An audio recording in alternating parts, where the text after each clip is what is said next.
दोस्तों, आज मैं आपको एक ऐसी कहानी सुनाने जा रहा हूँ जिसे सुनकर आपको जीवन की सबसे बड़ी सीख मिलेंगी। तो आइए शुरू करते हैं। एक बच्चे की कहानी। एक समय की बात है। एक जंगल में सेब का एक बड़ा पेड़ था। एक बच्चा रोज उस पेड़ पर खेलने आया करता था। वह कभी पेड़ की डाली से लटकता, कभी फल तोड़ता, कभी उछल कूद करता था। सेब का पेड़ भी उस बच्चे से काफी खुश रहता था। कई साल इस तरह बीत गए।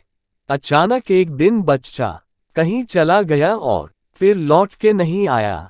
पेड़ ने उसका काफी इंतजार किया, पर वह नहीं आया। अब तो पेड़ उदास हो गया था। काफी साल बाद वह बच्चा फिर से पेड़ के पास आया, पर वह अब कुछ बड़ा हो गया था। पेड़ उसे देखकर काफी खुश हुआ और उससे अपने साथ खेलने के लिए कहा, पर बच्चा उदास होते हुए बोला कि अब वह बड़ा हो गया है, अब वह उसके साथ नहीं खेल सकता। बच्चा बोला कि अब मुझे खिलौने से खेलना अच्छा लगता है, पर मेरे पास खिलौने खरीदने के लिए पैसे नहीं है। पेड़ बोला, उदास ना हो, तुम मेरे फल सेब तोड़ लो और उन्हें बेचकर खिलौने खरीद लो। बच्चा खुशी खुशी फल सेब तोड़ के ले गया, लेकिन वह फिर बहुत दिनों तक वापस नहीं आया। पेड़ बहुत दुखी हुआ। अचानक बहुत दिनों बाद बच्चा, जो अब जवान हो गया था, वापस आया। पेड़ बहुत खुश हुआ और उसे अपने साथ खेलने के लिए कहा, पर लड़के ने कहा कि वह पेड़ के साथ नहीं खेल सकता। अब मुझे कुछ पैसे चाहिए, क्योंकि मुझे अपने बच्चों के लिए घर बनाना है। पेड़ बोला, मेरी शाखाएं बहुत मजबूत हैं, तुम इन्हें काट कर ले जाओ और अपना घर बना लो। अब लड़के ने खुशी खुशी सारी शाखाएं काट डाली और लेकर चला गया।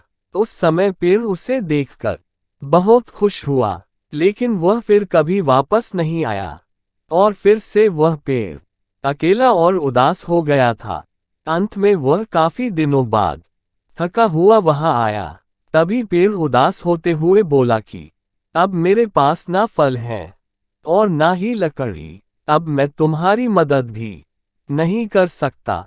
बूढ़ा बोला कि अब उसे कोई सहायता नहीं चाहिए, बस एक जगह चाहिए जहां वह बाकी जिंदगी आराम से गुजार सके। पेड़ ने उसे अपनी जड़ों में पनाह दी और बूढ़ा हमेशा वहीं रहने लगा। यही कहानी आज हम सबकी भी है। मित्रों, इसी पेड़ की तरह हमारे माता पिता भी होते हैं।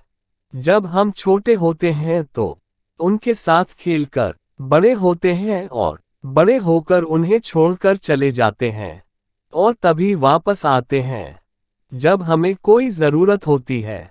धीरे धीरे ऐसे ही जीवन बीत जाता है।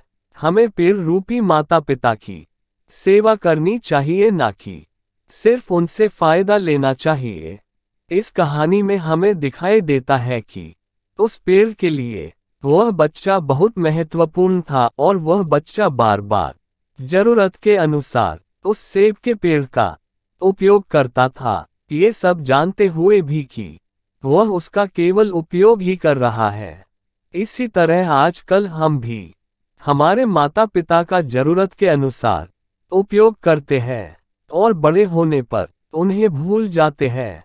हमें हमेशा हमारे माता पिता की सेवा करनी चाहिए, उनका सम्मान करना चाहिए और हमेशा, भले ही हम कितने भी व्यस्त क्यों ना हो, उनके लिए थोड़ा समय तो निकलते रहना चाहिए। दोस्तों, आपको इस कहानी से क्या सीख मिली, हमें कमेंट करके बताएं। कहानी अच्छी लगी तो लाइक कीजिए और अपने दोस्तों को शेयर कीजिए और ऐसी ही कहानियां सुनने के लिए हमारे चैनल को सब्सक्राइब कीजिए।